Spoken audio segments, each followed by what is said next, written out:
Når lige lavet lidt ballade, Dolly ikke helt rent kaffetesten, men nu vil det være. Nu har jeg været på job.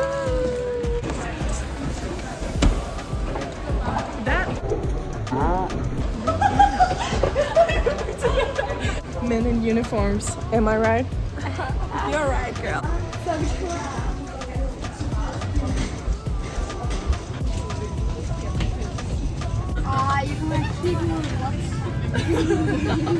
Nogen skal have tyggegummi? Nej.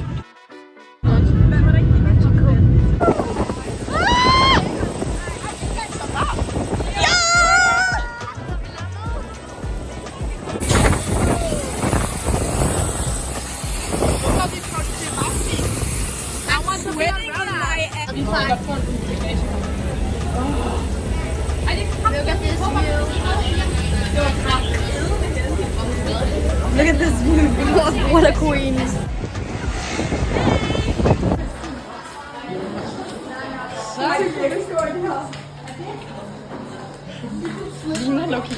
Nu skal vi hen i kiosken, supermarked og have lidt indkøb. Så det her det er en house tour. Her har vi toilettet. Har du noget at sige til det, Kenny? Ja. Og så har vi det her.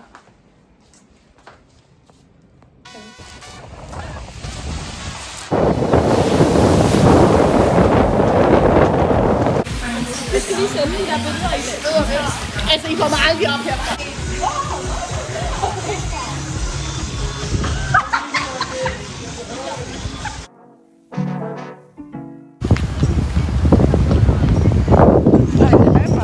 Det er min navn store hovedkæde. Så jeg mener, vi skal lave en tur.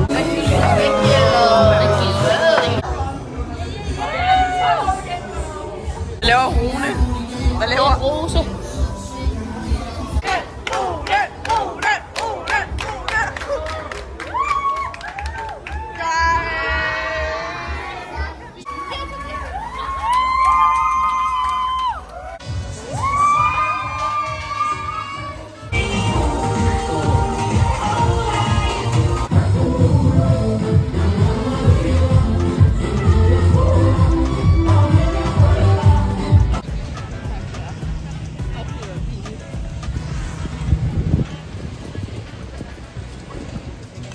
Hun op med en dreng, jeg træner her.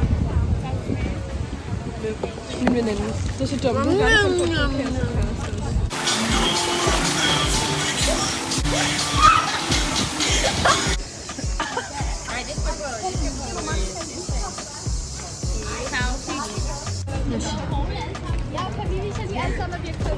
Det med Hasardo, så gør det ikke så. Hvordan gør man det?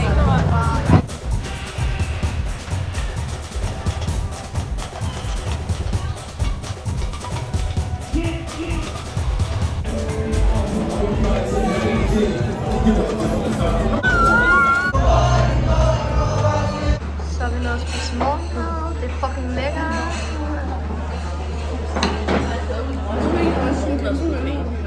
Så går du bare med det.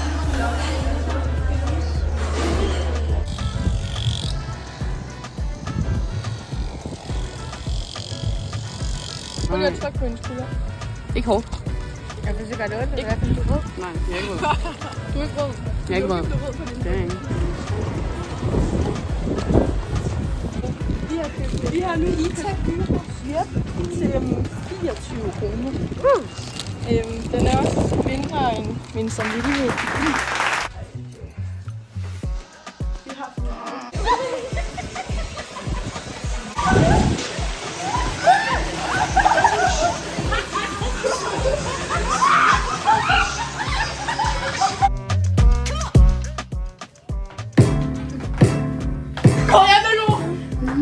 Baby boy, tag det roligt. Ej, står du og tager ved af dig selv?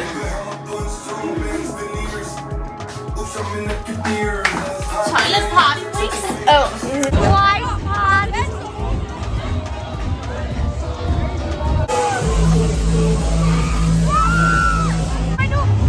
Hej og velkommen til Karolines YouTube-vlogs.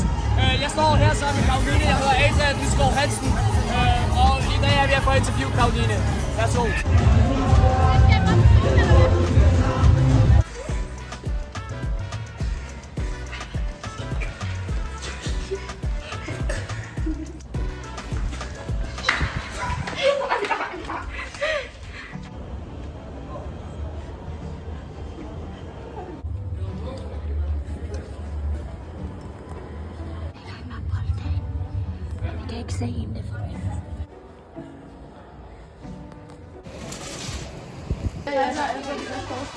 Taste Tuborg Og aloe vera vandmelon. Okay.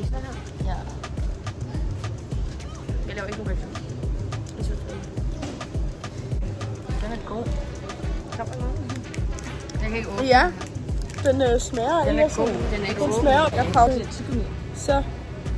Hvad smager den? Er der ikke prikker i? Jo, der er. Hvor mange stjerner giver I den? Jeg tror, Den er vi meget siger 3 stjerner. Det smager bare af at drikke tyggegummi sav. Okay. Vi ses, vloggen.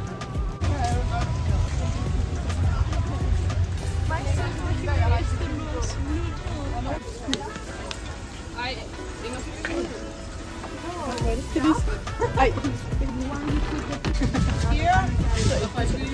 Så har vi fået venindearmbånd og også et til dig, Agnes, når vi ser det her. men du må ikke vide, hvordan dit ser ud.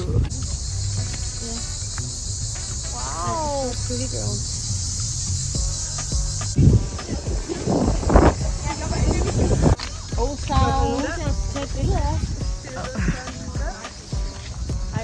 Lille kighul.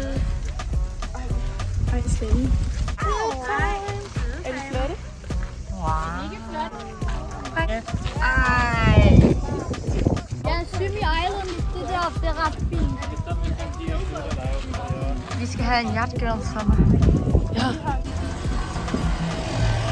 Go on board. Nu går vi op på en båd, som er på en båd. Ja.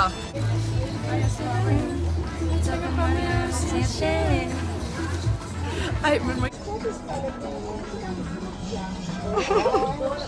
Smager den ikke dårligt? Det jeg ved ikke.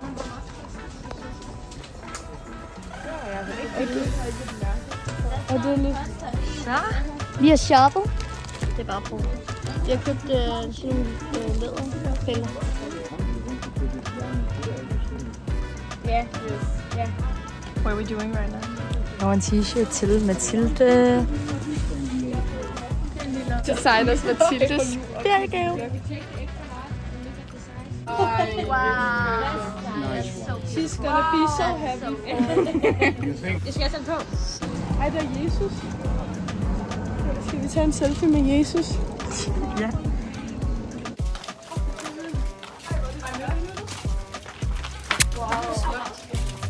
Det du bare stopper. Jeg kan få et foto. Der skal lige vores hænder. Må vi se den? Wow, beautiful. Der kommer lige lækre rester med det her. Har jeg fået alt af? Jeg kan ikke se den. Ja, nej. I har fucking købt det der ligner en lort. Nej, vi har ikke. Så åbner du den lige og kigger. Men jeg gider fucking ikke. Nej.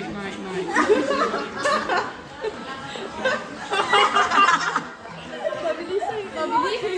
Fucking taber I alle sammen. Har I fået en special lavet? Ja. Det var en plastik. Ej, yes. Og jeg skal den på hver dag. Du skal den på nu her. Det skal jeg. Jeg kan den på i byen. Ja, det skal du. Og der er en rej. Hvem starter vi hos? Og så mig. Kom nu, gør det ikke. Ej, det er virkelig god mad, det her. Yeah. Wow. Fuck, det er lækkert.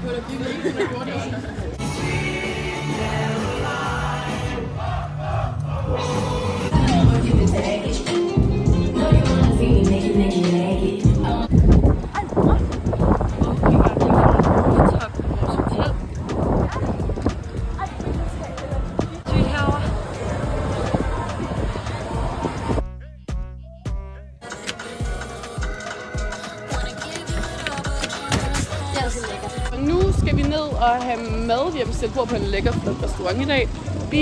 Der er 2 piger lige hjemme og gør sig klar. Ja, så går vi altså. Ja. Så går vi alle sammen her nede ved stranden. Kan I lige så hej til vloggen her? Hej. Det er den gamle by. Det er den gamle by, vi skal spise, hvilket det er sygt hyggeligt. Vi er alle sammen lige ved at falde over vores stol. Så. Vi booker simpelthen en bådtur nu. Lørdag, tror det. Og det er den Doll. der Doll derovre, der ligger. Vi skal til Simi Island, og så skal vi ned til noget, der hedder George Bay og Snorkel.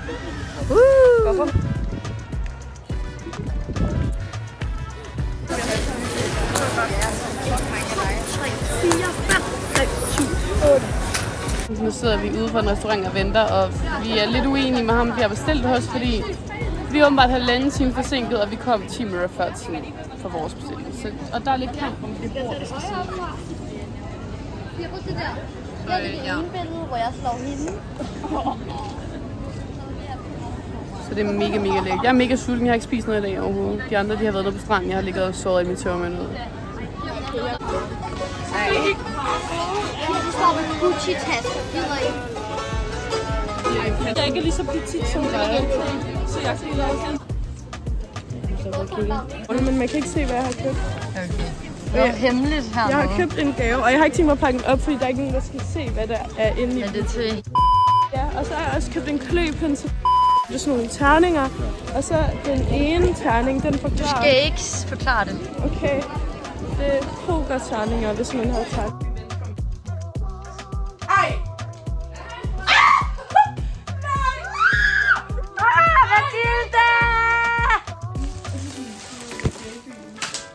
Hej. Altså, jeg vil gerne se den gå sammen. Ja,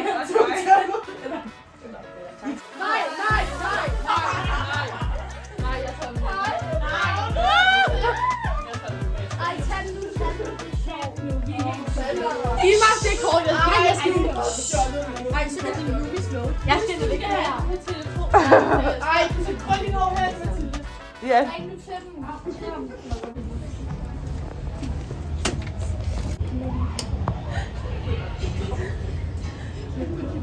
Og så det op, som om vi lavede. Som om vi sidder og drikker.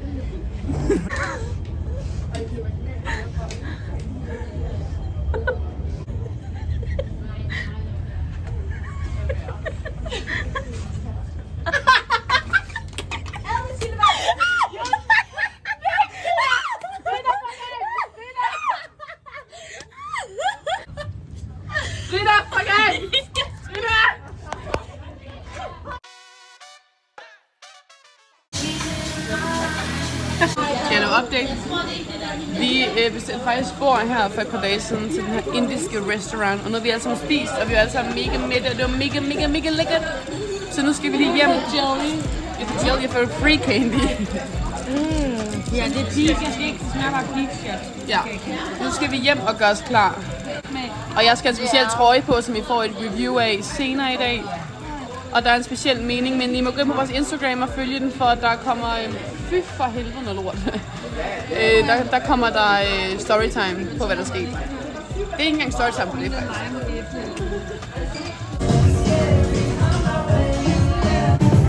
Hej derude, i dag skal vi tage en tequila shot.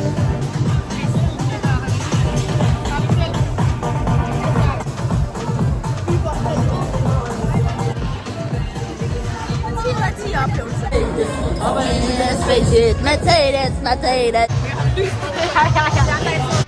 Okay, det gør ikke sådan. Okay, det er sådan, det gør lidt mere.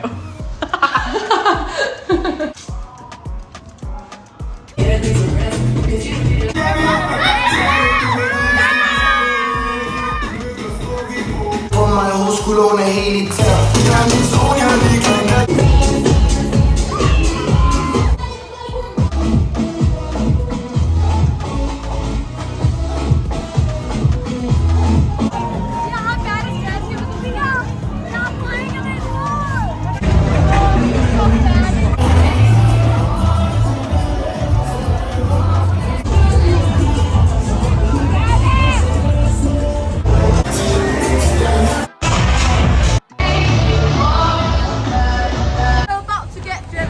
I don't know what's happening right now.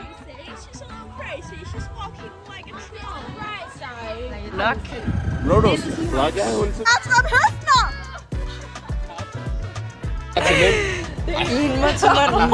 Så derfor er I på honeymoon sammen og sådan noget der. Hallo? Ja, var det her?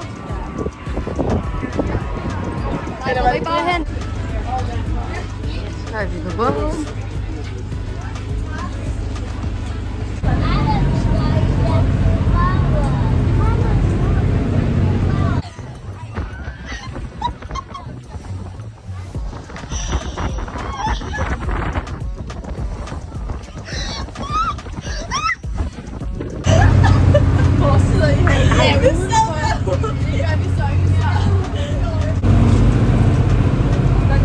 til siden af toilettet. Så skal vi i vandet! Jeg kommer nu, så skal du filme mig. Er du klar? Ja, jeg filmer.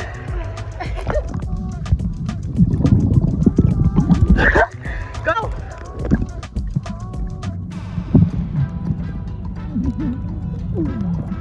Se lige, hvor smukt det er.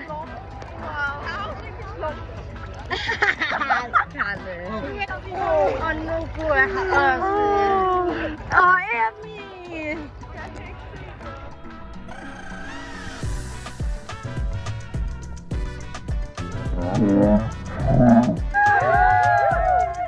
Hold kæft, det er så godt ud. Og vis noget vandet også.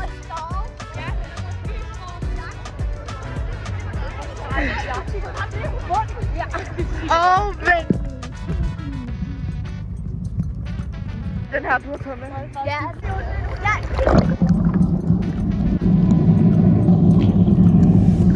Det var en god video. Flot. Jeg tror, de har briller gør.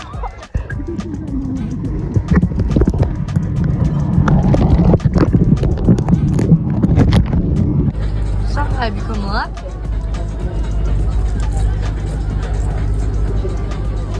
Vi sejler nu. Pladsen her igen.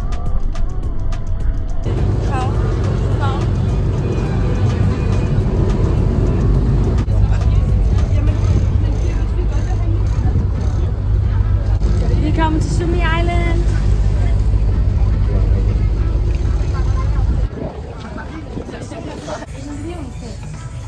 Så er der ikke det? Nej. Ikke. Jeg tror, det er til at spise oliverne.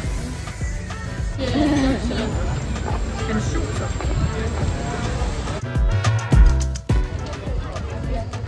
Jeg lugter lidt af sved og sådan.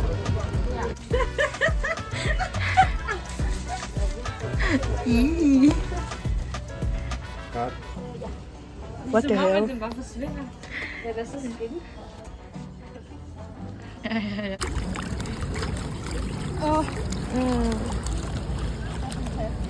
Siger hun er blevet stukket af et eller andet? Ja, vi ved ikke lige, hvad det er, nej, men det gør ondt.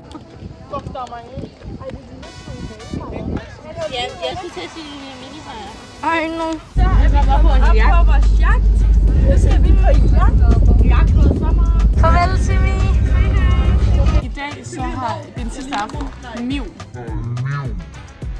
Alle pigerne har været på tur. Jeg har ligget hjemme og sovet, fordi jeg røg sgu lige på det græske sygehus i går. Kalder du i? Så. Og nu sidder vi her, og nogle gynger lidt stadig, andre de er på landjorden. Det synes jeg mig her. Andre gynger meget stadig. Det er virkelig meget, jeg mener det. Hvis jeg lukker øjnene, det gynger. Søren, Simon, Sebastian og Citroninis. So nutty. So petite. Vi gør det sammen. Ej. Det er lækkert, at det er dejligt. Og det er rød. Ej.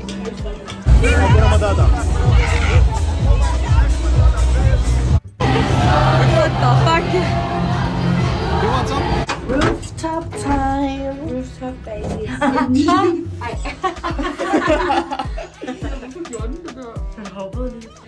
Jeg synes, den er virkelig nøjeren. Vi har taget den sådan ryst. Jeg har kun været i den en gang, det var da vi skulle i skolen. Jeg har aldrig været i den. Jeg har heller aldrig. Ej, Det kilder. Jeg blev helt rundt. Ej, ja, det er ikke slet. Fordi det er jo den hemmelige etage.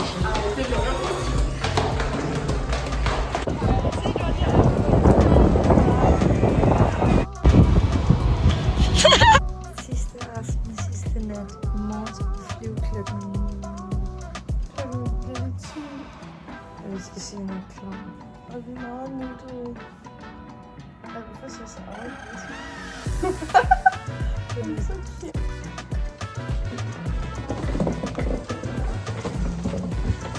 Så skal vi Red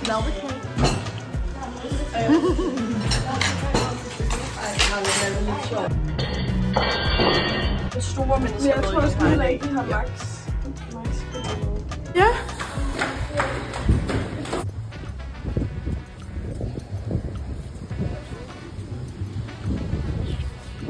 Ja, Mathilde, det var der. Du skal til Paris. Farvel! Skulle de bare køre mig ned?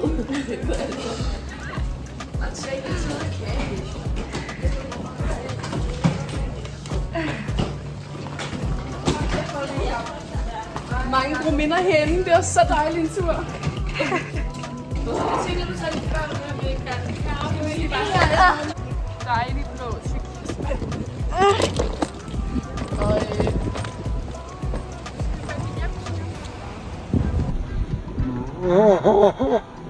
Det er fandme tid.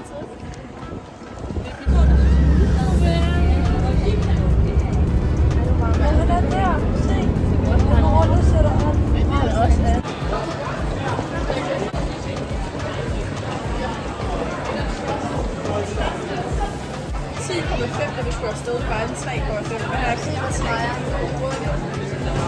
Ja. Så. Ej, perfekt. Så. Vi har smuglet sofaen nu. Jeg har også set mig om et billede. Altså, Vi kan ikke til.